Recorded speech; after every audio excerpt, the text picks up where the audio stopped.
তো দেখো আমাদের বাড়ির বাচ্চারা রথ নিয়ে বেরিয়ে পড়লো। 2 মেয়ে ঘুমিয়ে আছে, তাই ওরা বেরোতে পারেনি। আর 2 ছেলে বেরিয়েছে। 3টে রথ সাজানো হয়েছিল। বাচ্চা আমাদের 4টে, কিন্তু 3টে রথ সাজানো হয়েছিল। তার মধ্যে অরিত্রী ঘুমাচ্ছে।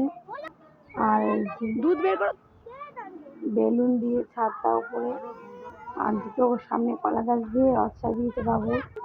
আর ওই যে পুতুল দিয়ে একটা টেডির রথ, আর পুতুলের রথটা ফুল দিয়ে। তো দেখো রাস্তায় সব ভাই রথ দাঁড় করিয়ে প্রণাম করছে, মানে আতই দেখাচ্ছে,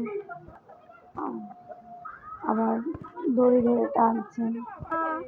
দেখতে দেখতে বাবুর টিচার সুজয় মা চলে আসলো, সঙ্গে আমরা।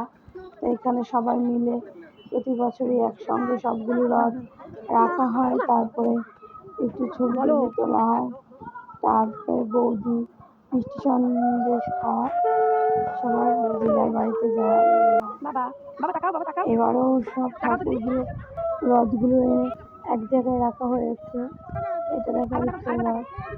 বৌদি বরণ করা শুরু করে দিয়েছে, এখন বরণ পর্ব চলছে।